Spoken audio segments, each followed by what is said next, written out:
Sé la aterradora verdad de la defensa planetaria. La NASA acaba de abordar una nave antigua alienígena de 1 millón de años de antigüedad. Lo que despertaron ahí fue horrible. Y han enviado militares. Esta es la historia. El teléfono sonó alrededor de las 3 de la mañana. Sabía que eran malas noticias, incluso antes de que yo contestara. Nadie en la NASA llama a un historiador aeroespacial a estas horas, a menos que algo haya salido catastróficamente mal, o hayan descubierto algo que preferiría no haberlo encontrado. Dr. Mercer, ¿está despierto? Hola, soy la doctora Sarah Blackwood, del Laboratorio de Propulsión a Chorro. Necesito que vuele a Houston ahora, inmediatamente, dijo ella. Yo me incorporé en la cama intentando despejarme. ¡Ay! ¿Cuál es la emergencia? ¿Por qué me llaman tan temprano?, pregunté. Es que tenemos una situación.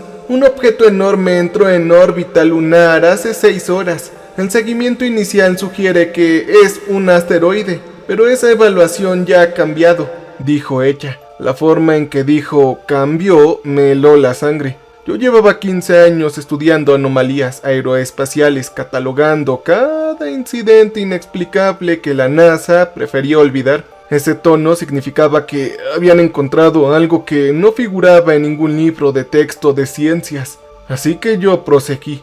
¿Ah, sí? ¿Y de qué tamaño estamos hablando? ¿Qué tan grave es todo esto?, pregunté. De unos 800 metros de longitud. Pero Dr. Mercer, esto no es una roca.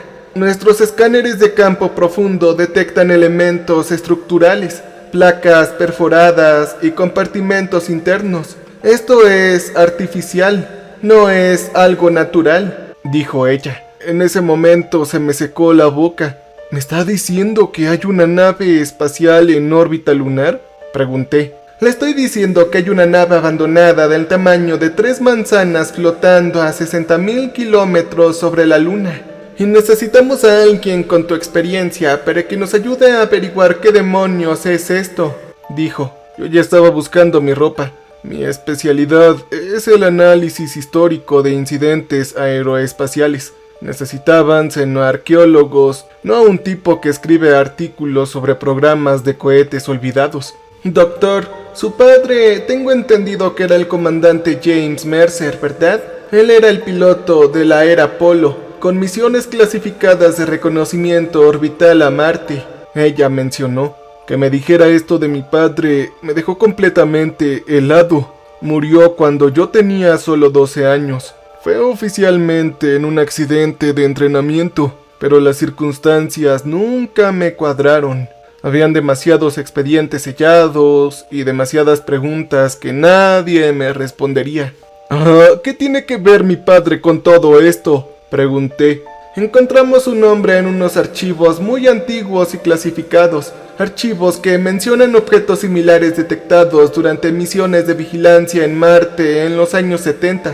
Archivos que sugieren que no es la primera vez que nos topamos con algo así, me dijo ella. Yo cerré los ojos sintiendo ese peso familiar de los secretos familiares oprimiéndome. Mi papá se había llevado tantos misterios a la tumba, pero ahora parecía que uno de ellos orbitaba literalmente cerca de nuestra luna. Está bien, estaré ahí en 4 horas, dije. Gracias, doctor, y recuerda, esta conversación nunca ocurrió. Cuando llegues, recibirás información sobre el proyecto EOS. Más allá de eso, es información totalmente confidencial, así que no hagas más preguntas. Estamos ante algo que podría cambiar radicalmente la comprensión que la humanidad tiene de su lugar en el universo. Adiós, dijo. Y luego la llamada se cortó. Me quedé ahí en la oscuridad mirando fijamente mi teléfono. El proyecto EOS. Tan solo este nombre me heló la sangre. En la mitología griega, Eos era la diosa del amanecer, la que traía la luz tras la noche eterna. Pero algunas luces revelan cosas que preferimos dejar sepultadas ahí, en las profundidades de la oscuridad. 4 horas después entré en un edificio anodino del Centro Espacial Johnson. Mi nivel de seguridad había aumentado a niveles que ni siquiera sabía que existían. Los pasillos bullían de actividad a pesar de la hora tan temprana. Habían científicos, militares y funcionarios con trajes caros, pasando apresuradamente con semblantes serios. La directora Blackwood me recibió en el ascensor. Era más joven de lo que su voz sugería. Quizás debía tener unos 40 años, con el pelo canoso recogido en un moño y unos ojos que reflejaban el cansancio de quienes llevan muchos días sin dormir. «Oh, doctor Mercer, gracias por venir tan rápido», ella me dijo, dándome la bienvenida. «Ay, directora, sigo sin entender por qué necesita un historiador como yo. Soy tan común y corriente», respondí. «Porque esto no se trata solo de lo que encontramos allí arriba. Se trata de lo que llevamos décadas descubriendo y eligiendo ignorar hasta el día de hoy», me dijo. Entonces me entregó una tableta al entrar en el ascensor. «Tu nivel de seguridad acaba de subir 6 niveles ahora. Lo que estás a punto de ver ha sido clasificado como secreto de máxima seguridad desde el año 1973, ella dijo con un tono misterioso. La tableta mostraba una fotografía granulada con la etiqueta Misión de Exploración Orbital de Marte, clasificación cósmica. La imagen mostraba una forma oscura y angulosa que se desplazaba sobre el fondo rojizo de Marte, y luego se me cortó la respiración. «Esta cosa se parece a lo que encontramos ayer, con la misma configuración de su casco y mismas proporciones exactamente. Tu padre tomó esta misma fotografía hace 52 años», dijo la directora. El ascensor se abrió en una enorme sala de control llena de monitores y equipo de rastreo. Habían docenas de personas trabajando en sus puestos de avanzada, con sus voces generando un murmullo de comunicación urgente. «Damas y caballeros, les presento al Dr. Daniel Mercer. Se unirá al proyecto EOS como nuestro especialista en análisis histórico», anunció la directora Blackwood. Entonces, una mujer alta y rubia se acercó a nosotros. Se veía bastante profesional, segura de sí misma, con una mirada penetrante que parecía captarlo todo a la vez. «Ella es la doctora Claire Helberg, es astrofísica. Ha estado monitoreando el objeto desde que lo detectamos», dijo la directora presentándome a Helberg. Detrás de ella había un hombre con uniforme militar de hombros anchos y con un rostro que denotaba que había presenciado demasiados conflictos muy aterradores. «Ese es el comandante Blake Roy. Está a cargo de los protocolos de seguridad de esta operación», volvió a mencionar la directora. Pero algo en la expresión de Roy me incomodó. Me miraba como si yo fuera un problema que tarde o temprano tendría que resolver. «Por favor, muéstrenle las imágenes actuales», ordenó la directora. Entonces, la pantalla principal se llenó con una vista detallada del objeto. No era hermoso ni misterioso, simplemente estaba herida. Los cascos estaban abiertos en múltiples lugares, dejando al descubierto estructuras internas como costillas expuestas. Los bordes metálicos dentados reflejaban la luz del sol, creando sombras duras que hacían que la nave pareciera un cadáver flotando en el vacío exterior. «El análisis espectral confirma que el material del casco no es terrestre. La metalurgia no se parece a nada que hayamos encontrado en nuestras bases de datos. Pero lo realmente inquietante es esto», explicó Helberg, la especialista. Entonces, la imagen se amplió a uno de los niveles del casco. A través de la abertura podíamos ver lo que parecían ser corredores, pasillos, cámaras y... «¡Oh, por Dios! ¿Estos son cuerpos?», susurré. «Estos cuerpos estaban sin vida», volví a decir. «Creemos que sí. Son restos deseados atados a los que parecen ser camas de aceleración. Algunas de las cámaras incluso muestran signos de descompresión violenta. Otras parecen indicar que los ocupantes forcejeaban contra sus ataduras al morir», volvió a repetir la especialista. Yo me quedé mirando la pantalla intentando asimilar lo que veía. Esto no era una maldita reliquia antigua, ni una nave de exploración pacífica. Parecía una nave de guerra que había muerto gritando. «Oigan, ¿y cuánto tiempo lleva ahí arriba?», pregunté. «Basándonos en la mecánica orbital y los patrones de los restos, estimamos que ha estado en el espacio durante al menos 3000 años, quizás más de 3 milenios», Esta cosa ha estado a la deriva en el vacío desde antes del auge de Roma, cargando con su cargamento de muerte y tantos secretos, dijo ella. Pero hay más, interrumpió Roy. Hemos detectado lo que parecen ser sistemas de armas, tubos, lanzamisiles, bahías de lanzamiento y sistemas de puntería. Esto no era solo una nave de investigación, dijo él. ¿Ah? Entonces, ¿qué es lo que era?, pregunté, aunque una parte de mí ya tenía la respuesta. La directora Blackwood mostró otra imagen. Esta imagen mostraba mapas estelares grabados en lo que parecía ser una consola de navegación. Las constelaciones eran familiares, pero algo no cuadraba. Estaban marcadas con símbolos que apuntaban coordenadas, todas hacia la Tierra. Dr. Mercer, creemos que esta nave formaba parte de una flotación de invasión, y es posible que tu padre haya sido eliminado para ocultar esta información, dijo la directora en voz baja. El peso de esa revelación flotaba en el aire como un gas venenoso. ¿Una qué? ¿Una flota de invasión terrestre? ¿Mi padre fue eliminado para mantenerlo en secreto? No. Sentí que me flaqueaban las rodillas, pero me obligué a mantenerme erguido. ¿Me están diciendo que alguien eliminó a mi padre porque descubrió malditas naves de guerra extraterrestres? Esto no puede ser posible. Simplemente... no, yo lo niego, dije. No fue alguien. Las mismas personas que han estado encubriendo esto durante 5 décadas fueron las mismas que enterraron cada informe de anomalías en Marte, cada contacto de radar inexplicable, cada piloto que vio algo que no debía, interrumpió Roy. La directora Blackwood le lanzó una mirada de advertencia. Comandante, seguimos recopilando pruebas sobre los sucesos del pasado. Lo importante ahora es reunir al equipo adecuado para el proyecto EOS, volvió a decir la directora. ¿Equipo para qué exactamente?, pregunté. Tienen una maldita nave de guerra alienígena averiada en órbita lunar. ¿Cuál debería ser la misión?, pregunté. Es una expedición de abordaje. Necesitamos entrar en esa nave, documentarlo todo y determinar si hay más de estas cosas allá afuera, respondió la directora simplemente. De repente, la habitación pareció más pequeña. No solo me pedían que analizara los datos históricos. Oh, no. Querían subirme a una lanzadera y enviarme dentro de esa maldita tumba flotante. Yo no estoy calificado para operaciones espaciales. No, yo no, dije. Sí, lo sé, pero estás para interpretar lo que encontremos. Tu tesis doctoral sobre incidentes aeroespaciales clasificados te ofrece una perspectiva única sobre cómo y por qué se oculta la información.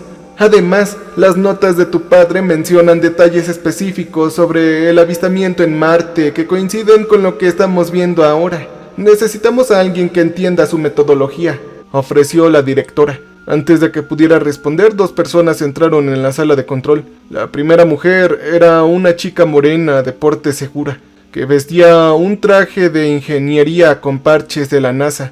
Se movía con la soltura y la competencia de quien maneja maquinaria peligrosa. Mire, Dr. Mercer, le presento a Elena Voss, dijo la directora. Dijo que se encargaría de todos los sistemas técnicos a bordo de la nave abandonada. Elena es una de nuestras mejores especialistas en sistemas de naves espaciales, dijo ella. Luego, Elena me estrechó la mano con firmeza. Hola, he leído sus informes sobre los encubrimientos del programa Apolo. Es un trabajo de investigación tan impresionante, me dijo Elena. El segundo recién llegado me puso nervioso. Era el coronel Grant Mason. Vestía un traje caro que gritaba enlace del Pentágono. Su sonrisa era la típica que usarían los políticos cuando están a punto de traicionarte.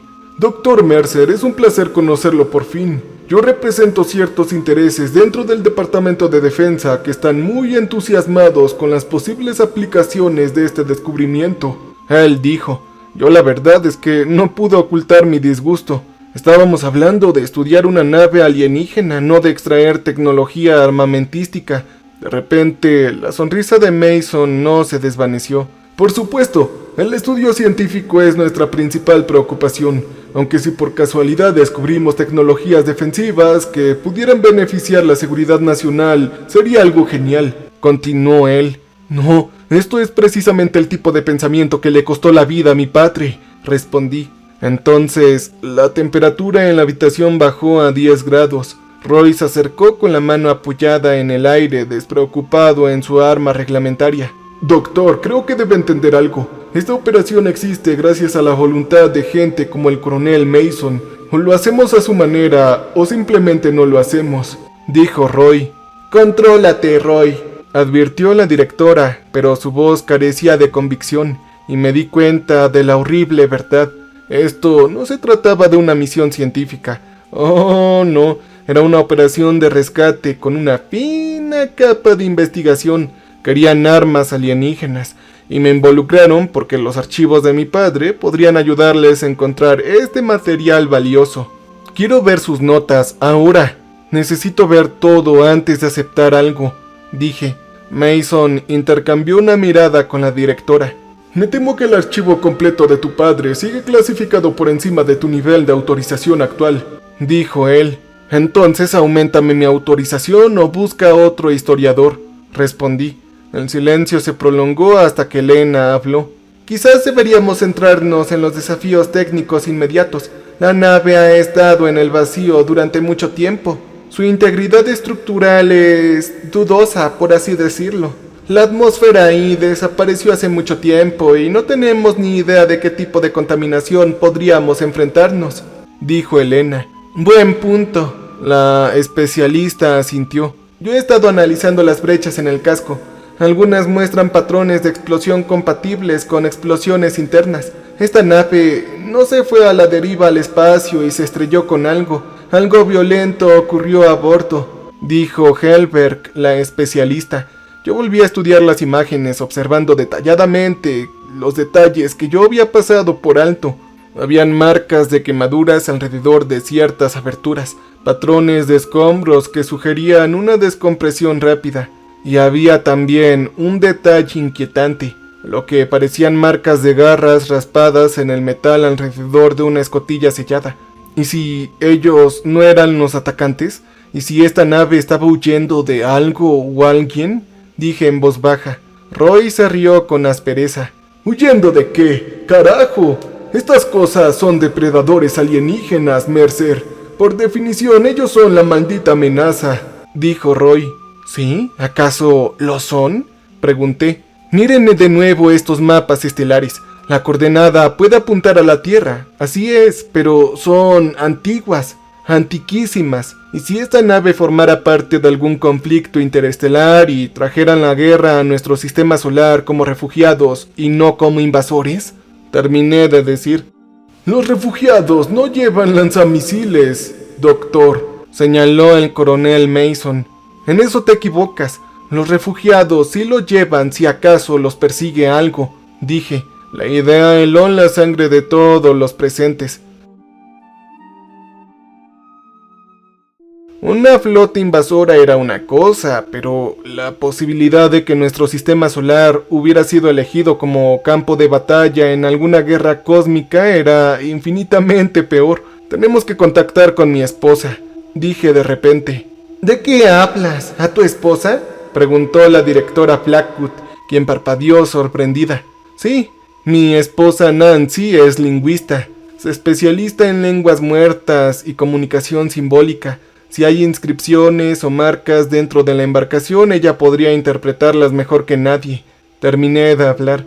Entonces el coronel Mason frunció el ceño. Esta operación ya conlleva el máximo de riesgo de seguridad. Ahora, incorporar a una persona civil es arriesgado.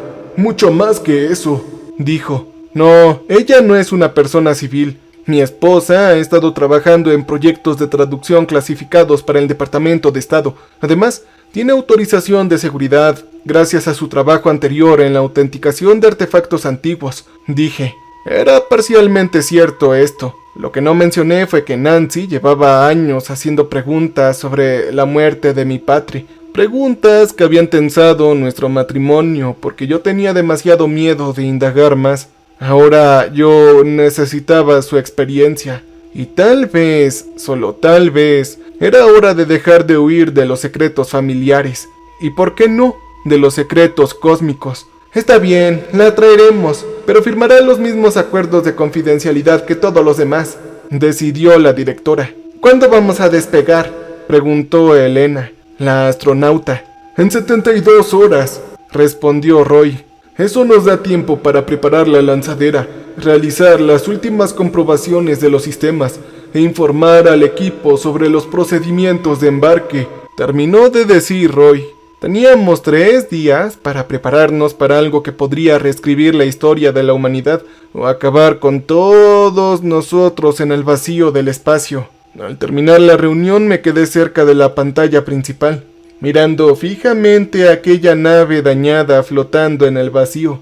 Fuera lo que fuese que les había ocurrido a esos tripulantes, fuera cual fuese la violencia que lo hubiera destrozado, estaba a punto de adentrarnos directamente en las consecuencias aterradoras. Y en algún rincón de mi mente, la voz de mi padre susurró una advertencia que había escuchado en pesadillas infantiles. Si la encuentran de nuevo, no dejen que la traigan a casa, decía. Esa noche no pude dormir. La imagen de la nave abandonada me atormentaba, pero no era solo la extraña arquitectura lo que me obsesionaba. Era la extraña voz de mi padre, ese fragmento de recuerdo de pesadillas infantiles, resonando una y otra vez con una terrible relevancia. Yo me encontré de pie en nuestro garage a las 2 de la mañana, mirando fijamente cajas de cartón que no había abierto en 15 años. Mamá había guardado las pertenencias de papá después del funeral, y yo era demasiado pequeño entonces para comprender su verdadero significado. Estaba demasiado asustado, ya de adulto, para enfrentarme a lo que pudieran contener. La primera caja contenía los típicos restos de una carrera militar, cosas como condecoraciones, bitácoras de vuelo, manuales técnicos de aviones de última generación de los años 70, pero la segunda caja, esa me hizo temblar las manos. Habían cassettes de audio, docenas de ellos etiquetados con la impecable caligrafía de mi padre. Eran observaciones personales. Era la Mars Orbital Survey, clasificación de la misión cósmica. Las fechas abarcaban de marzo a agosto de 1973. Hacía años que no veía un reproductor de cassettes, pero la vieja grabadora de papá seguía allí, envuelta en una toalla como si fuera un tesoro.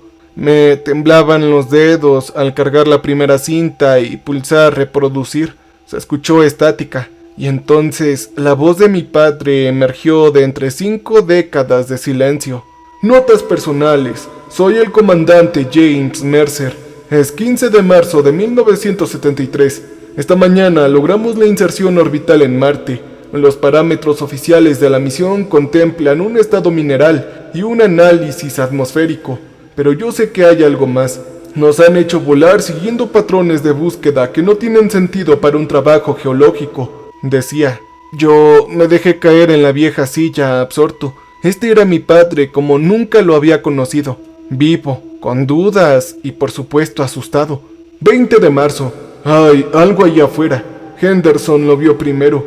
Dijo que parecía basura espacial atrapada en el pozo gravitatorio de Fobo, pero la basura espacial no mantiene una órbita estable durante los periodos de observación. Esto está colocado ahí deliberadamente, dijo la voz de mi padre. La cinta siseaba por el paso del tiempo, pero las palabras de mi papá se escuchaban con bastante claridad. Podía percibir cómo aumentaba la tensión en su voz a medida que avanzaba la misión.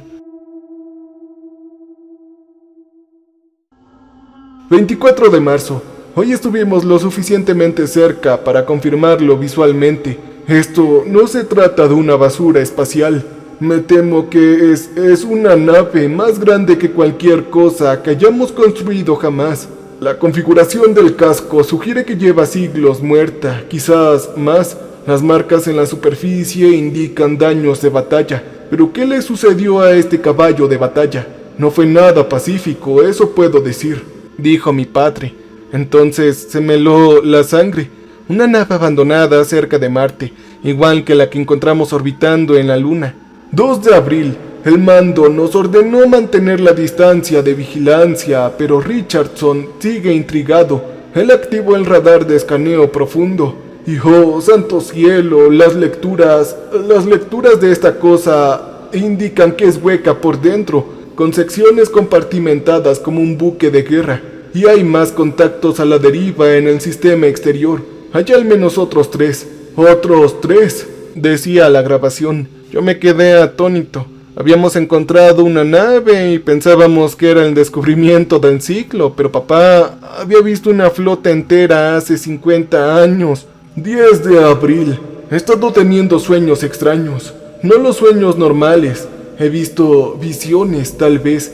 Veo la superficie de la tierra ardiendo, ciudades reducidas a cenizas, y en el cielo veo formas como la nave que estamos viendo ahora, pero estas no están sin vida. Oh, no, nos están cazando, dijo. Yo pausé la grabación y necesitaba un poco de aire fresco.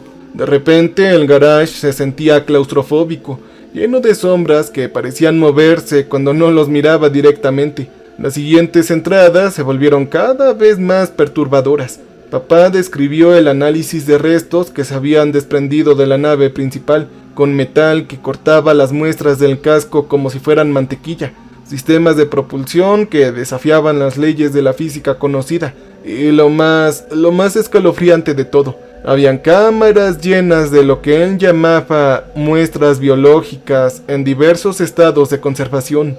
7 de mayo. Los cuerpos que habitan esta maldita nave no son humanos, pero tampoco son completamente alienígenas. La estructura ósea sugiere locomoción bípeda, con pulgares oponibles y mayor capacidad craneal.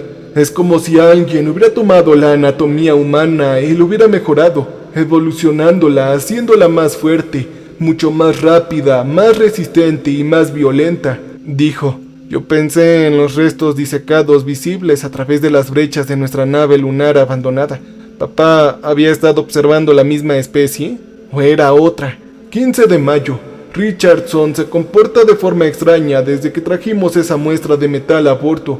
Dice que escucha voces raras, susurros en un idioma que no reconoce, pero la resonancia magnética muestra una mayor actividad cerebral en regiones asociadas al procesamiento auditivo, pero no hay ninguna fuente de sonido externa, decía mi papá.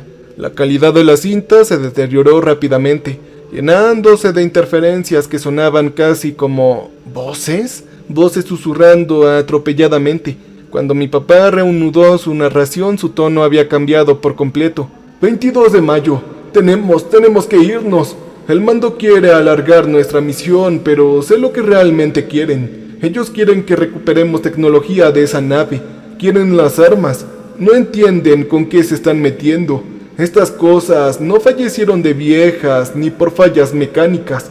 Fueron eliminadas, cazadas y exterminadas por algo aún más evolucionado y algo peor, decía él.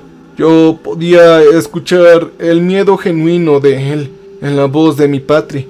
El tipo de miedo que surge al mirar fijamente el abismo y darse cuenta de que también algo en él te mira fijamente. 1 de junio, anoche tuve otro sueño. Vi la nave que hemos estado observando cobrar vida de repente. Las luces parpadearon en pasillos y luego hubo movimiento. Sombras que se desplazaron dentro de los compartimentos que deberían estar vacíos.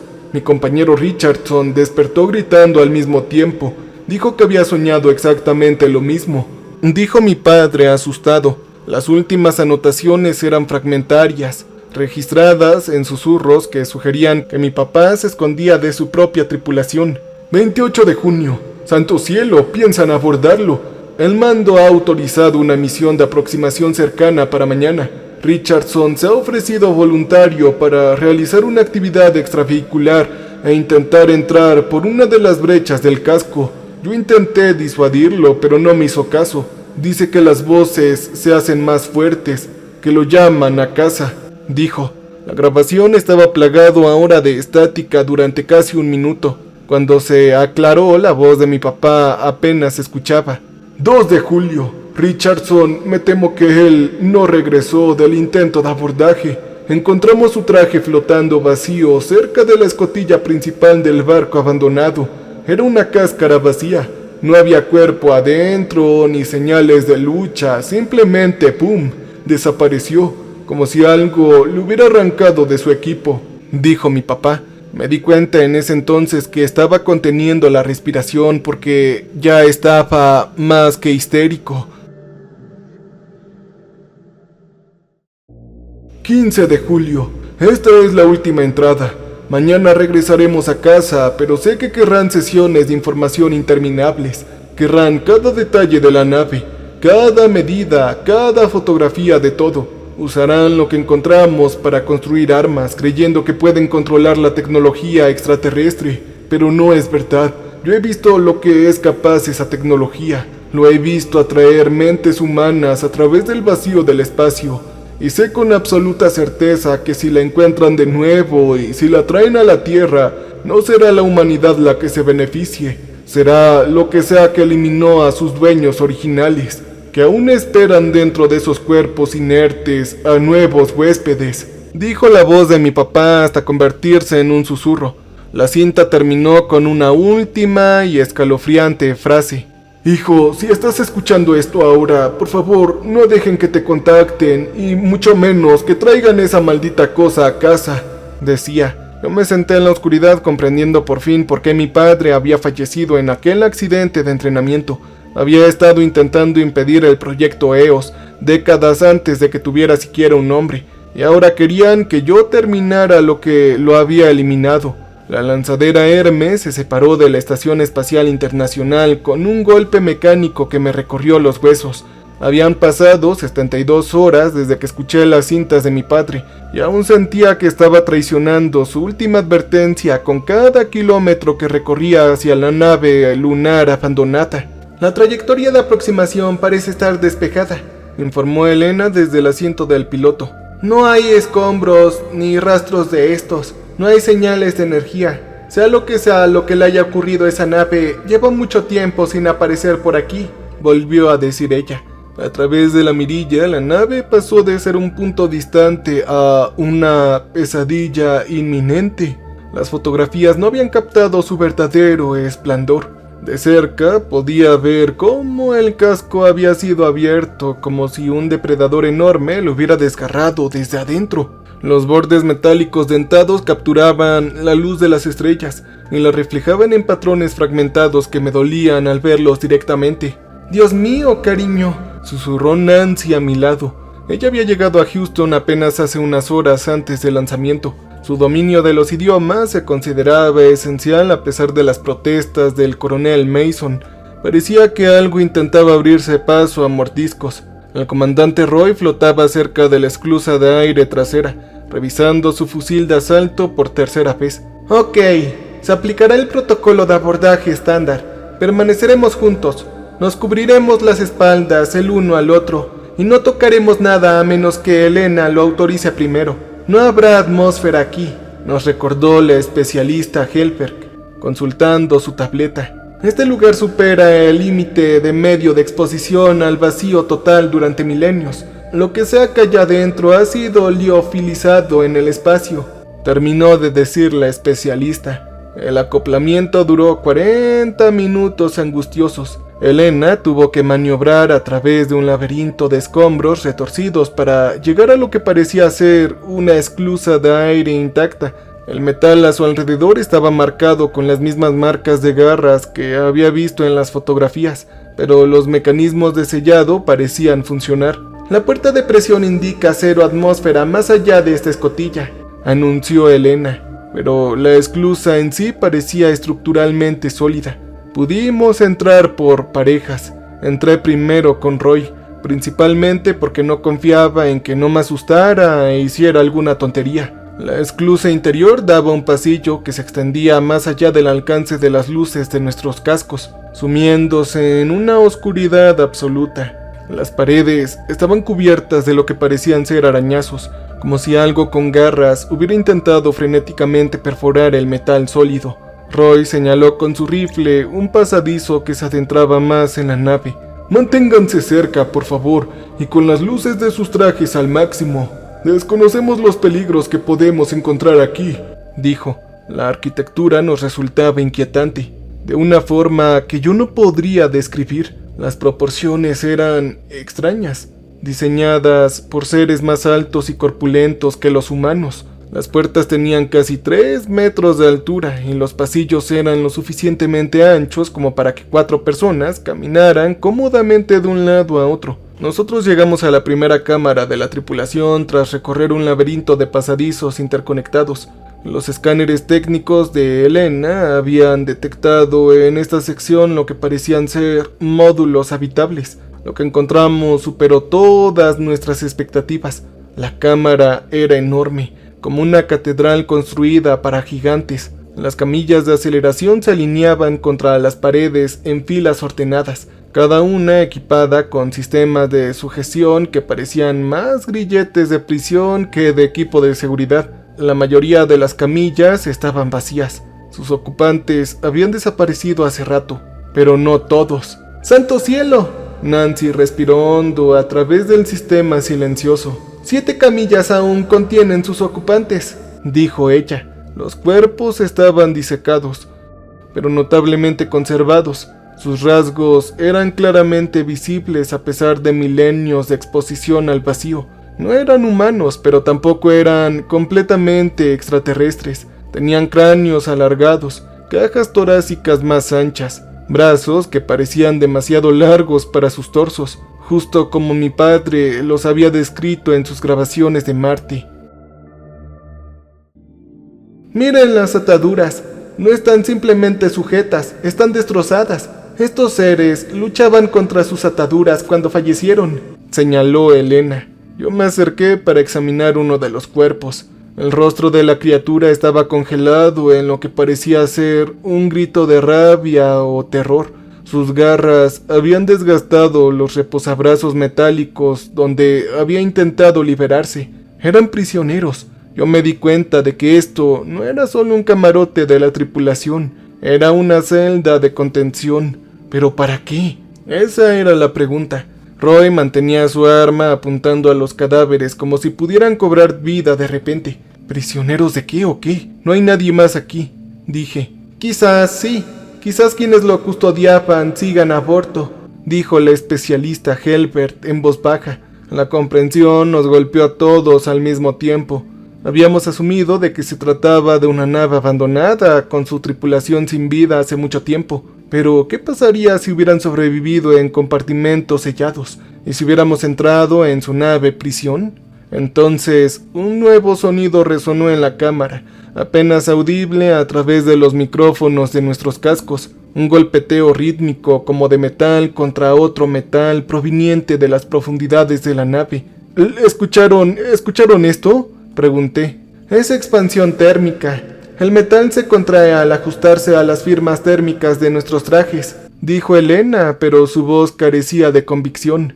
Y luego los golpeteos se repitieron.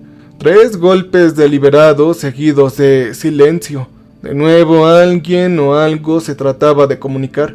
Debíamos investigar.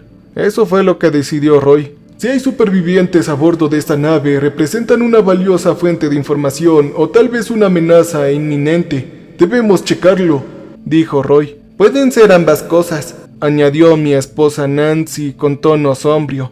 Tras decir eso, nos adentramos en la nave, siguiendo el sonido a través de pasillos cada vez más dañados. Las paredes estaban chamuscadas por las explosiones. En varios lugares encontramos indicios de feroces batallas, impactos de proyectiles, quemaduras de armas de energía y en una sección espeluznante lo que parecían ser marcas de garras profundamente grabadas en los mamparos reforzados. Los golpes nos condujeron a lo que parecía ser el centro neurológico de la nave, una enorme cámara con varios niveles conectados por rampas y conductos de acceso. La iluminación de emergencia seguía funcionando, bañando todo con una luz roja infernal. En el centro de la cámara, suspendida por una maraña de cables y puntuales, prendía una cápsula sellada del tamaño de un aproximado de un contenedor de carga. Los golpes provenían de ahí adentro. ¿Señales vitales?, exigió Roy. Entonces, Elena consultó sus escáneres. Hay firma energética mínima. Podrían ser sistemas automatizados, o podría ser otra cosa, respondió ella. Al acercarnos a la cápsula se hicieron visibles símbolos grabados en su superficie. No eran los rasguños aleatorios que habíamos visto en otros lugares. No, sino marcas deliberadas, dispuestas en patrones complejos. «Oye, Nancy, ¿puedes descifrar estas inscripciones?», la llamé. Ella se acercó flotando. La luz de su casco estaba iluminando el texto extraterrestre. «Esto es lingüístico, sin duda, pero la estructura gramatical no se parece a nada que haya visto antes. Espera, un momento». Ella hizo una pausa estudiando un grupo de símbolos en particular. «Miren este patrón se repite. Podría ser una advertencia o un nombre», dijo ella. Y entonces el golpeteo cesó de repente. Luego, con un siseo de aire escapando, la cápsula comenzó a abrirse. «Todos atrás. Lo que sea que haya allá adentro ha sido sellado por una buena razón», dijo Roy alzando su arma. Pero cuando la tapa de la cápsula se retrajo, revelando su contenido, me di cuenta de que habíamos cometido un terrible error. No habíamos encontrado supervivientes. Habíamos encontrado algo mucho peor. La cápsula contenía lo que parecía ser una interfaz de control, con sus superficies cubiertas de los mismos símbolos extraterrestres. Pero por ahora esos símbolos resplandecían pulsando con una suave luz bioluminiscente que parecía responder a nuestra presencia. Y desde algún lugar en las profundidades de la nave escuchamos un sonido de respuesta. Esta vez no eran golpes, sino algo que resonaba inquietantemente parecido a una respiración. Algo aquí estaba despertando. El sonido de la respiración resonó por los pasillos de la nave como el de un gigante dormido despertando. Lo que habíamos despertado no era humano, y desde luego no era amigable. Nosotros teníamos que movernos. ¡Tenemos que movernos! Roy sisió en la calma, con su arma apuntando a las sombras más allá del centro. «Si hay algo vivo en esta nave, necesitamos ventaja táctica antes de que se active por completo», terminó de decir Roy. «No, espera», protestó Nancy sin dejar de estudiar los símbolos brillantes en la interfaz de control.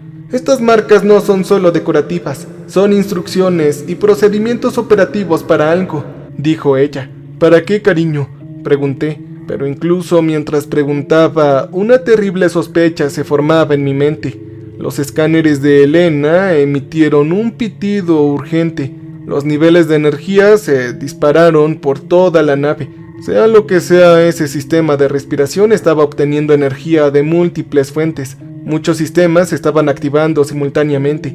De repente, la luz roja de emergencia parpadeó y se apagó, reemplazada por un frío resplandor azul que parecía emanar de las propias paredes. Con la nueva iluminación, la arquitectura extraterrestre parecía aún más amenazadora, proyectando sombras nítidas que se movían independientemente de las luces de nuestro casco.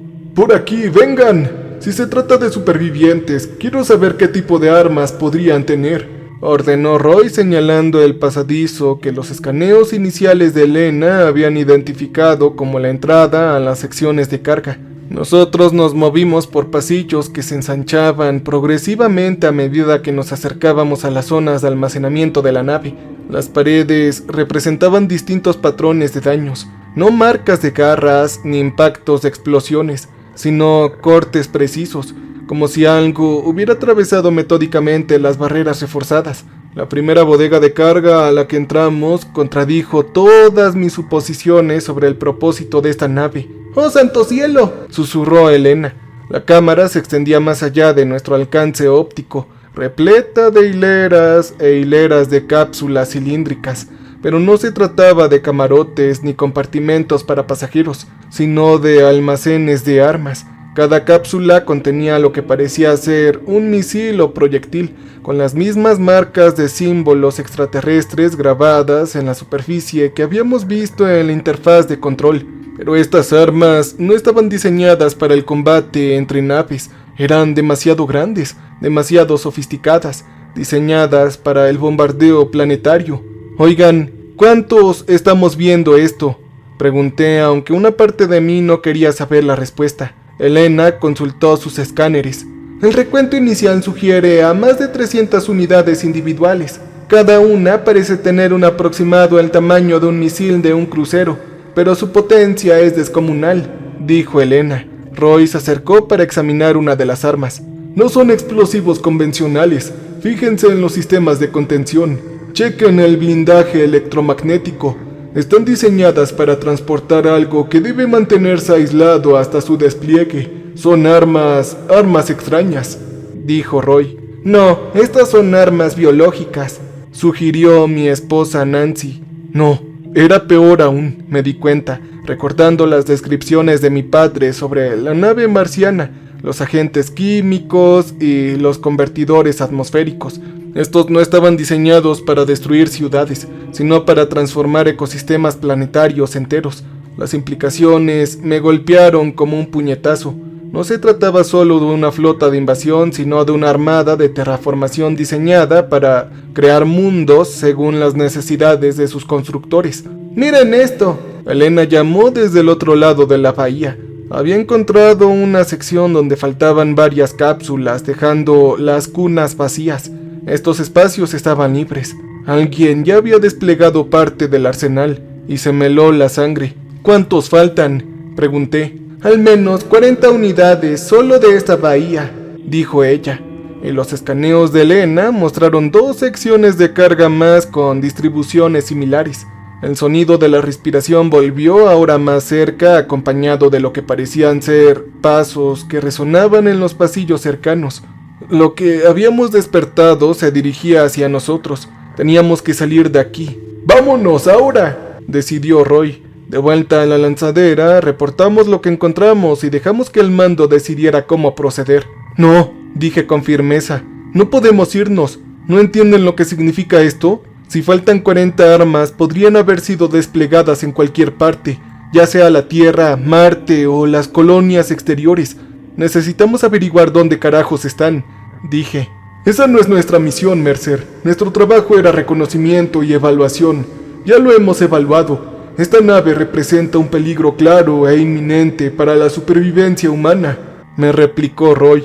Precisamente por eso necesitamos comprenderlo a la perfección antes de tomar medidas drásticas, dije. La discusión se vio interrumpida por un nuevo sonido, un raspado metálico como si algo pesado se arrastrara por la cubierta. Provenía de la dirección de las cápsulas de armas desaparecidas. Los escáneres de Elena detectaron movimiento antes de que lo viéramos. Entonces, una figura emergió de las sombras entre las estanterías, avanzando con paso decidido hacia nosotros. No era humana.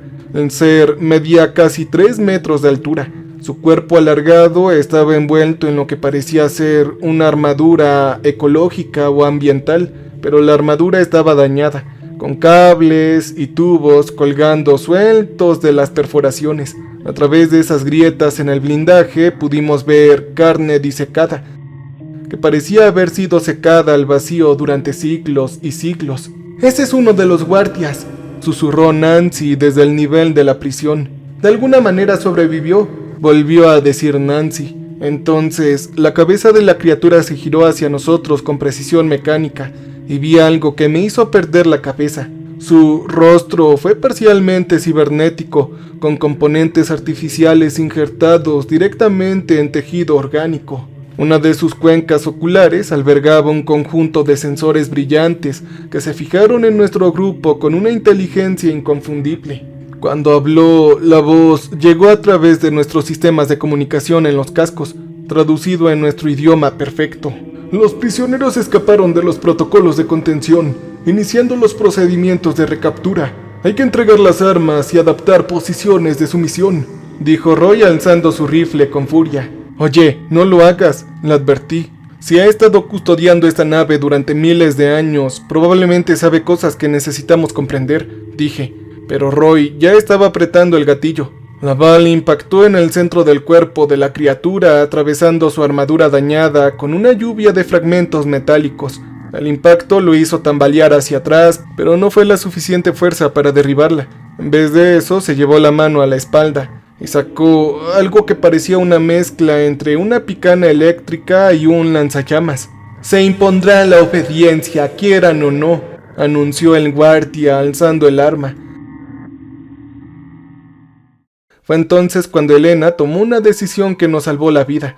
Activó el sistema de descompresión de emergencia de la bodega de carga, liberando la atmósfera restante y creando una repentina diferencia de presión que nos lanzó a todos hacia la salida. Mientras luchábamos por ponernos a salvo, alcancé a ver por última vez a la criatura guardiana. Se dirigía hacia los soportes de armas vacíos, activando una especie de panel de control con movimientos que sugerían que se trataban de mantenimiento rutinario. Nos habíamos topado con algo mucho peor que una nave abandonada. Se trataba de una instalación militar activa, y acabábamos de anunciar nuestra presencia a lo que quedaba de sus sistemas de defensa automatizados. Los sonidos de respiración se intensificaban y provenían de múltiples direcciones. No estábamos solos en esta nave, y desde luego no éramos bienvenidos. Apenas logramos regresar a la lanzadera antes de que aparecieran más guardianes en los pasillos tras nosotros. Elena cerró la esclusa mientras Roy transmitía por un canal prioritario de emergencia al control de la misión. Su voz tensa por el pánico apenas contenido decía: Houston, aquí el equipo Hermes. Hemos detectado hostiles activos a bordo de la nave objetivo. Repito, la nave abandonada no está desierta. Nos enfrentamos a sistemas de defensa automatizados y algo más, dijo. La respuesta llegó en segundos, pero no era de la directora Blackwood. Era la voz del coronel Mason resonando en el sistema de comunicaciones con una urgencia que me puso la piel de gallina. Equipo Hermes, aquí control. ¿Cuál es el estado de los sistemas de armas que descubrieron? ¿Se pueden extraer de forma segura? Dijo. No, lo siento, no se puede hacer eso, replicó Roy. ¿Están heridos o necesitan una extracción inmediata?, preguntó el coronel. Sabíamos que su principal preocupación era recuperar el armamento alienígena, incluso después de que casi nos matara lo que fuera que lo custodiaba. Negativo en la extracción de armas. Las bodegas de carga están protegidas por sistemas de seguridad activos. Debemos replantear nuestra estrategia, respondió Roy. Mantente en espera, Hermes. Mantén la posición y prepárense para operaciones prolongadas. Arden Dynamics tienen especialistas en camino para brindar asistencia técnica, respondió el coronel. Yo tomé el micrófono de la radio y dije: Coronel, esto no es un simple rescate. Hay guardianes vivos en esta nave y están protegiendo a algo en específico. Esto ya no es una misión de recuperación, dije. Lo entiendo, Dr. Mercer. Tomamos nota de sus inquietudes. Sin embargo, el potencial valor estratégico de estos descubrimientos supera los riesgos operativos. Continúen con los protocolos de documentación hasta que lleguen nuestros contratistas, dijo. ¿Contratistas? Estaban contratando a empresas militares privadas para desmantelar una nave de guerra extraterrestre mientras su tripulación original seguía viva y hostil. Esta era la misma mentalidad que le costó la vida a mi padre 50 años atrás. 12 horas después, de vuelta en el Centro Espacial Johnson, me encontré en una sala de reuniones segura, viendo al coronel Mason presentar imágenes editadas de nuestra misión de abordaje, todo a un grupo de hombres con trajes caros. El ejecutivo de Arden Dynamics estudió las grabaciones de la cámara del casco como un tiburón examinando a su presa herida. La capacidad de almacenamiento de armas supera nuestras estimaciones iniciales, explicó Mason señalando los escaneos técnicos de Elena mostrados en los monitores de la pared. Las proyecciones conservadoras sugieren más de 900 unidades individuales distribuidas en varios compartimentos de carga, volvió a decir el coronel. ¿Y qué hay de la logística de extracción?, preguntó un hombre de cabello plateado cuya placa decía Director de Adquisición Estratégica. Esas son complicaciones menores. Los sistemas defensivos de la nave se activaron durante el reconocimiento inicial, pero no es nada que nuestros equipos tácticos no puedan manejar, dijo el coronel. Maldita sea, ¿complicaciones menores? Estaba describiendo a la criatura guardiana que casi nos vaporizó como una complicación menor. Necesitaremos control operativo total, sin supervisión de la NASA, ni observadores académicos.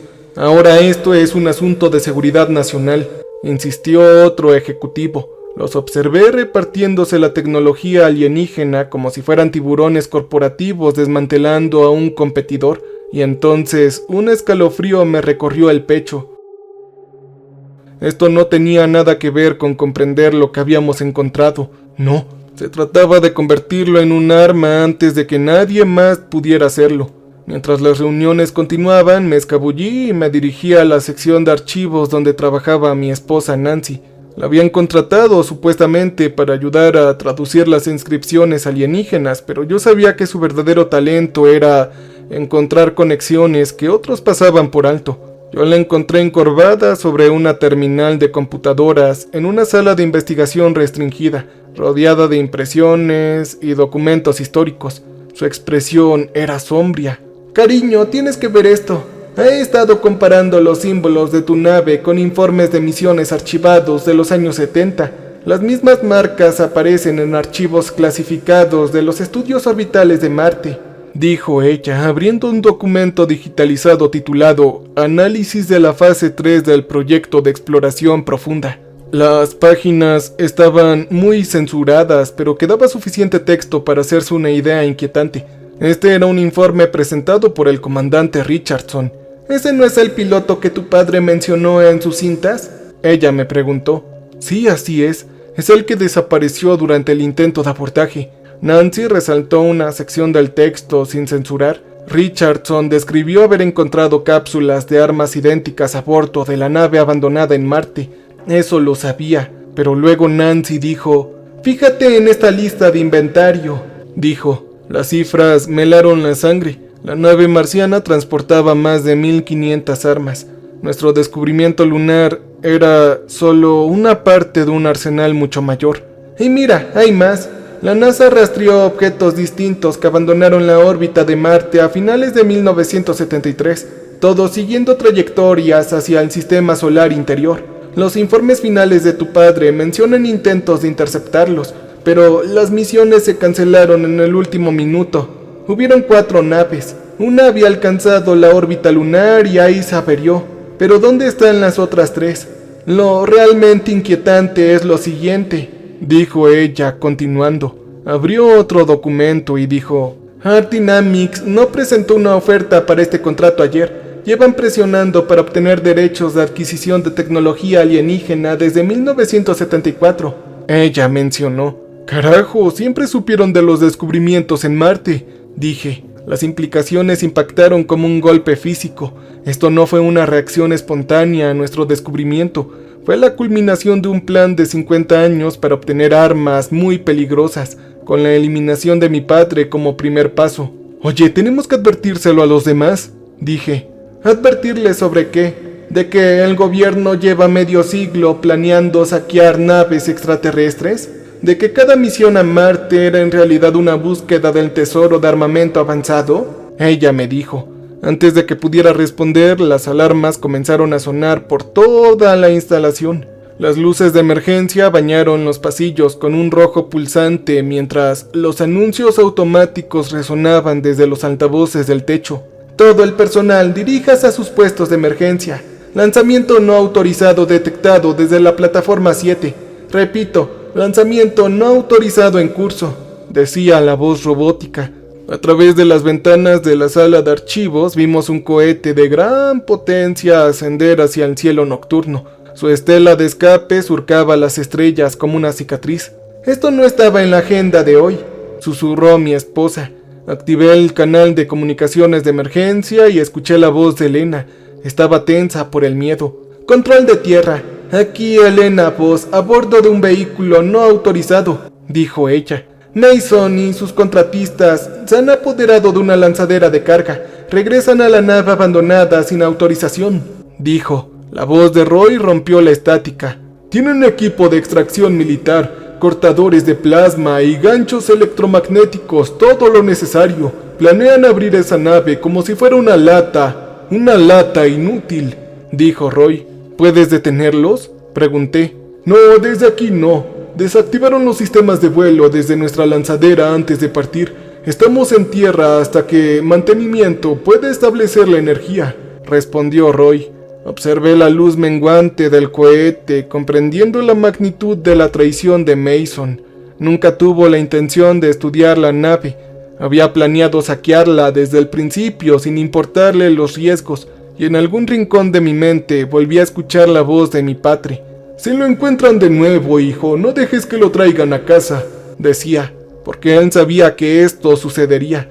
Había visto cómo la codicia y la ambición militar podían convertir un descubrimiento en una catástrofe. Ahora Mason y Arden Dynamics estaban a punto de cometer el mismo error fatal, y no podíamos hacer nada para impedirlo. Las criaturas guardianas no solo protegían las armas, sino que protegían la tierra de ellas, y nosotros acabábamos de entregar las llaves de la bóveda a las peores personas posibles. El apagón de comunicaciones duró 18 horas. Cuando la lanzadera de Mason finalmente restableció el contacto, la transmisión estaba fragmentada y llena de estática con un sonido inquietantemente orgánico. Control la Tierra, aquí Mason. Hemos accedido al hangar de armas principales. Los equipos Ardent están iniciando los procedimientos de extracción de las unidades de armamento más grandes. Él dijo. La directora Blackwood había regresado al centro de control de la misión con el rostro muy pálido por el agotamiento. «Coronel, ¿cuál es la situación de los contactos hostiles?», preguntó ella. «Nuestra última telemetría mostró múltiples señales activas a bordo de la nave. Los protocolos de contención están en vigor. Las unidades guardián han sido neutralizadas. Estamos procediendo con la fase 2 de adquisición», dijo él, pero algo en su voz no cuadraba. Estaba demasiado tranquilo, demasiado pausado, como si estuviera leyendo un guión. Elena también lo notó. Sus dedos se movían rápidamente sobre la consola mientras intentaba mejorar la señal. Los datos biométricos de Mason muestran lecturas anómalas, frecuencia cardíaca, actividad cerebral y hormonas del estrés. Todo está plano, como si estuviera sedado o controlado, informó en voz baja. La pantalla principal se iluminó mostrando imágenes granuladas de la cámara del casco de Mason. Él estaba de pie en la bahía de armas alienígenas, pero algo había cambiado drásticamente desde nuestra visita. Las cápsulas cilíndricas estaban abiertas, vacías, dejando tras de sí cáscaras que brillaban con energía residual. Pero eso no era lo más aterrador. Lo más aterrador era ver a los apasionados contratistas de Dynamic trabajando junto a las criaturas guardianas en perfecta armonía. ¡Oh, santo cielo!, exclamó Roy. Ellos estaban cooperando con estas cosas. Los humanos se movían con la misma precisión mecánica que los guardianes alienígenas. Sus acciones se sincronizaban como piezas de una enorme máquina. Transportaban las armas extraídas hacia lo que parecía ser una bahía de carga. Sus rostros permanecían inexpresivos tras las viseras de sus cascos. «Mason, informe inmediatamente del estado de tu equipo», transmitió la directora Blackwood con urgencia. «El estado es óptimo, no hay nada de qué preocuparse». Esa fue la respuesta del coronel. «Los protocolos de integración se están desarrollando según lo previsto. Los sistemas de entrega de la carga útil se están preparando para su despliegue en la Tierra», dijo él. ¿Despliegue en la Tierra? Esas palabras me impactó como un balde de agua fría. Yo tomé el micrófono. «Mason, escúchame. Esas armas no están diseñadas para uso humano. Son dispositivos de terraformación diseñados para recrear ecosistemas planetarios. Si se despliegan en la Tierra, nosotros nos extinguiremos», dije. «La conversión atmosférica comenzará en T-72 horas. Se han seleccionado zonas objetivos para lograr el máximo impacto biológico. Una vez iniciado, el proceso de transformación es irreversible», respondió Mason con el mismo tono impasible. Nancy buscaba frenéticamente archivos en su terminal. «Daniel, encontré algo en los informes archivados de Marte. La última transmisión de Richardson antes de desaparecer. Dijo que las armas no eran solo para la conquista, sino también para la preparación». Ella me dijo. «¿Preparación? ¿Preparación para qué?» «Para una colonización, obviamente. La raza alienígena que construyó estas naves no está extinta. Estaban dormidas, esperando que se preparen mundos adecuados para su llegada», ella respondió, y todo encajó con una claridad escalofriante. Las criaturas guardianas no nos protegían de las armas, protegían un protocolo de colonización latente durante milenios, esperando a que alguien lo suficientemente tonto lo activara, y nosotros les habíamos dado la clave. «¿Cuánto tiempo tenemos?», pregunté. Elena hizo cálculos en su consola. Si usaban la capacidad de carga de la lanzadera, podrían desplegar una docena de unidades de armas sobre los principales centros poblados. La saturación atmosférica comenzaría en pocas horas después del despliegue, dijo ella. ¿Y podemos detenerlos?, pregunté. «No, desde aquí no, me temo. La lanzadera ya se ha preparado de la nave abandonada y se dirige hacia la atmósfera terrestre», respondió ella. Pensé en la última advertencia de mi padre sobre la desaparición de Richardson en aquella nave marciana hace 50 años. sobre el guardián que nos había hablado en un inglés perfecto, como si hubiera aprendido nuestro idioma de visitantes anteriores. No, quizás haya otra manera. Elena, ¿puedes acceder a los códigos de autodestrucción de emergencia de la lanzadera de Mason? Dije lentamente. Esos códigos están clasificados por encima de mi nivel de autorización. Ella me dijo, usa la mía. Saqué la tarjeta de seguridad que Blackwood me había dado durante la reunión informativa inicial. La autorización de mi padre nunca fue revocada, simplemente quedó inactiva. Los ojos de Elena se abrieron de par en par. ¿Hablas de destruir una nave espacial tripulada? Ella me dijo. No, yo hablo de evitar la extinción de la civilización humana, respondí. El proceso de autorización duró unos minutos preciosos. Cuando por fin aparecieron los códigos de autodestrucción en la pantalla de Elena, yo dudé solo un instante antes de introducir la secuencia de activación. Aquí control de tierra de lanzadera de Mason. Transmití. Tienen 60 segundos para abortar la misión y regresar a la órbita lunar, dije. Pero entonces, la risa de Mason resonó por los altavoces, pero ya no era su risa. Era algo más que hablaba a través de sus cuerdas vocales. La preparación es imparable, Daniel Mercer. Tu padre lo comprendió cuando intentó intervenir. Murió sabiendo que el tiempo de la humanidad se acaba. Ahora tú compartirás su destino. Él me dijo. Sí, quizás. Respondí con el dedo sobre la tecla de activación final, pero yo no permitiré que conviertan la Tierra en un criadero alienígena. Y tras decir eso, pulsé la tecla. La explosión fue visible desde la Tierra. Una breve nova que brilló y se extendió contra el firmamento. Mason, junto con sus contratistas y las armas alienígenas, desaparecieron en una esfera de plasma sobrecalentado. Pero entonces, nuestra celebración duró poco. ¡Amor!, llamó Nancy desde su estación de monitoreo. Detecto nueva actividad en la nave abandonada. La señal se dispara en todas las secciones, dijo. Entonces, en la pantalla principal la nave alienígena cobraba vida. Luces resplandecían desde su casco dañado y podíamos ver movimiento en los pasillos que habíamos explorado. Hay mucho movimiento. ¿Cuántas unidades guardianas quedan a bordo de esa cosa?, preguntó Roy. Es desconocido, pero detecto la activación de la bahía de lanzamiento. Algo se prepara para partir, respondió Elena, y esa verdad me golpeó como un puñetazo. Destruir las armas no había detenido el protocolo, había activado la siguiente fase.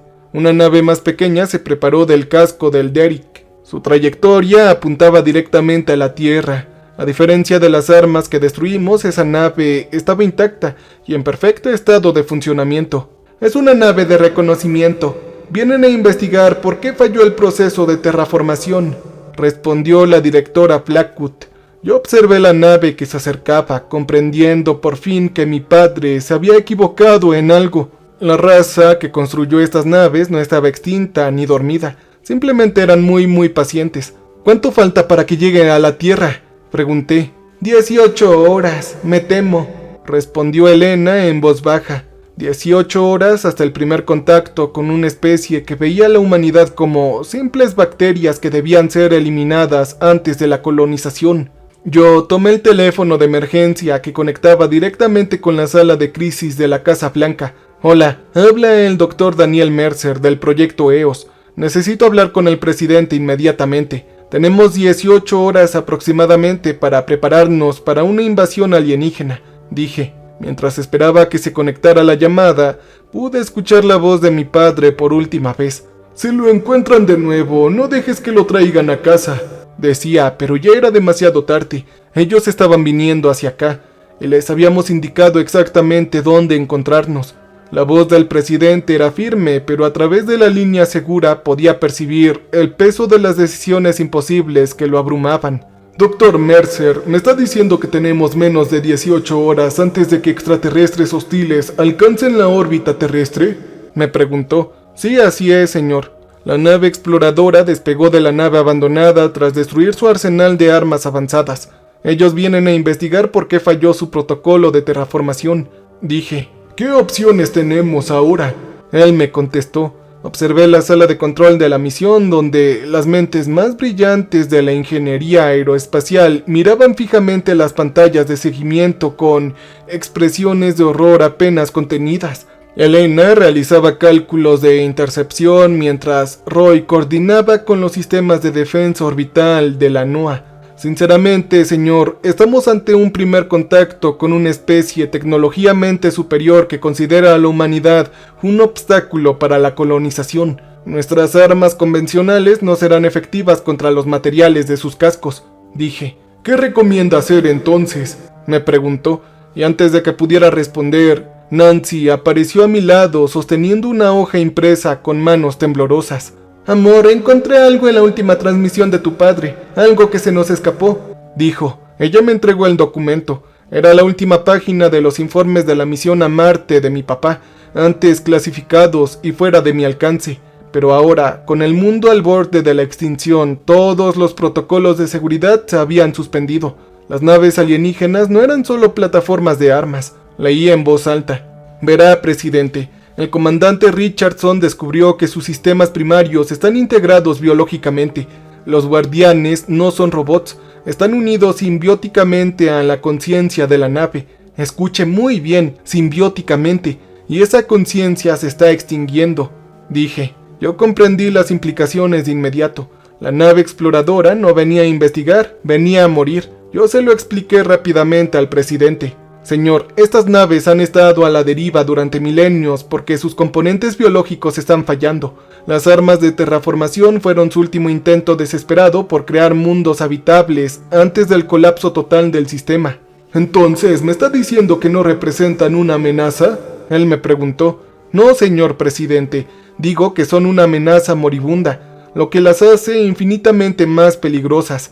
Un animal acorralado destruirá todo a su alrededor antes de enfrentarse solo a la extinción, dije, y de repente la voz de Elena interrumpió nuestra conversación. Tendremos contacto en 14 horas. La nave exploradora acaba de cambiar de rumbo hacia la Estación Espacial Internacional. Quieren abordar nuestras instalaciones orbitales, estudiar nuestra tecnología y tal vez encontrar la forma de extender sus sistemas biológicos usando huéspedes humanos, ella dijo. La idea de que esas criaturas guardianas interactuaran con el sistema nervioso humano me daba escalofríos, pero también me dio una idea, señor presidente. Necesito autorización para regresar a la nave abandonada. Quizás haya alguna forma de comunicarnos con la nave exploradora antes de que llegue a la Estación Espacial Internacional. No, de ninguna manera. No nos vamos a arriesgar a más personal en una misión suicida, me dijo. No, no es suicidio. Si es que le ofrecemos algo que necesitan más que la conquista. Le expliqué mi plan rápidamente. Verá, las naves estaban muriendo porque sus componentes biológicos habían estado aislados en el espacio durante tanto tiempo, desconectados del ecosistema de su planeta de origen que originalmente los había sustentado. Pero ¿qué pasaría si la biosfera terrestre podría proporcionarles los elementos regenerativos que necesitaban, si tan solo pudiéramos negociar una simbiosis pacífica en lugar de una colonización violenta? Dije. ¿Usted está hablando de invitar a parásitos alienígenas a nuestro ecosistema?, dijo el presidente tajantemente. No, yo estoy hablando de evitar la extinción simultánea de dos especies, dije. Hubo una larga pausa y dijo: tiene 12 horas, doctor. 12, ni más ni menos. Tras de eso activaremos los protocolos nucleares contra ambas naves, dijo. El viaje de regreso a la nave abandonada duró 8 horas a bordo de la lanzadera de emergencia que Elena había preparado apresuradamente. Al acercarnos a la nave alienígena, su estado se había deteriorado visiblemente. Secciones enteras estaban ahora a oscuras, y el casco mostraba signos de rápida desintegración molecular. La nave exploradora ya está muriendo. Nancy observó a través de la mirilla. Fíjense en los patrones de emisión de energía. Están agotando sus reservas biológicas restantes solo para mantener el soporte vital, dijo ella. Dentro del núcleo central de la nave abandonada encontramos algo que no estaba allí durante nuestra primera visita. Las criaturas guardianas habían construido lo que parecía ser una matriz de comunicación con sus superficies cubiertas con los mismos símbolos bioluminiscentes que habíamos visto en las cápsulas de armas. Cuando me acerqué a la interfaz, se activó automáticamente proyectando imágenes holográficas, las cuales narraban una historia de millones de años. Su especie había sido nómada durante eones, viajando entre mundos mientras su planeta natal agonizaba. Las naves no eran buques de guerra, eran arcas, las cuales transportaban a los últimos supervivientes de una civilización que había sobrevivido a su planeta. Las armas de terraformación estaban destinadas a crear hábitats adecuadas, no a destruir la vida existente, pero algo salió terriblemente mal. Una plaga, una guerra, alguna catástrofe que dispersó su flota por la galaxia. Las naves apenas llegaron a nuestro sistema solar con los últimos supervivientes. Sus tripulaciones morían lentamente al fallar sus sistemas biológicos. «Ellos piden refugio, cariño», tradujo Nancy, con lágrimas en los ojos. «No conquista, refugio», volvió a decir. La interfaz mostraba imágenes de los océanos de la Tierra, sus bosques, su vasta biodiversidad. Para ellos, los alienígenas moribundos, nuestro mundo no era un objetivo, era la salvación. Yo activé la matriz de comunicaciones y comencé a transmitir todo lo que habíamos aprendido sobre la especie guardiana a la nave exploradora que se aproximaba. No como una evaluación de amenaza, sino como una muestra de comprensión. La respuesta llegó en cuestión de segundos. La nave exploradora cambió de rumbo, alejándose de la Estación Espacial Internacional, hacia una órbita estable alrededor de la Luna. Su transmisión fue breve pero inequívoca, una solicitud de contacto diplomático. 3 meses después me encontraba en la Asamblea General de las Naciones Unidas como el primer xenobiólogo del mundo, contribuyendo a establecer protocolos para la crisis de refugiados más extraordinaria de la historia de la humanidad, llamada defensa planetaria. Los guardianes alienígenas supervivientes habían demostrado ser pacíficos. Su avanzada biotecnología ofrecía soluciones a enfermedades y problemas ambientales con los que habíamos lidiado durante siglos. Pero bien entrada la noche, al volver a escuchar las cintas de mi padre, comprendí la verdadera lección que intentaba enseñarme, aún a pesar de tantos años después. Y es la siguiente: los mayores peligros a menudo no provienen de lo que tememos, sino de nuestra capacidad para comprender a qué nos enfrentamos realmente. El presagio muerto no había sido un arma, después de todo, había sido una súplica de ayuda, vagando por el espacio durante milenios, esperando a alguien lo suficientemente valiente como para escuchar en lugar de disparar primero. Y al final, después de todo esto, eso marcó la diferencia entre el primer contacto y la extinción definitiva. Por cierto, siempre me da curiosidad saber desde qué parte del mundo ven estos videos, porque lo que acabo de narrar fue real, y espero que no vuelva a suceder pronto. Cambio y fuera. Welcome, stranger. We have not met before. We are repulsive. So glad you came to visit us. So glad. We make music for people who want to feel alive. You can use our music for your creative content.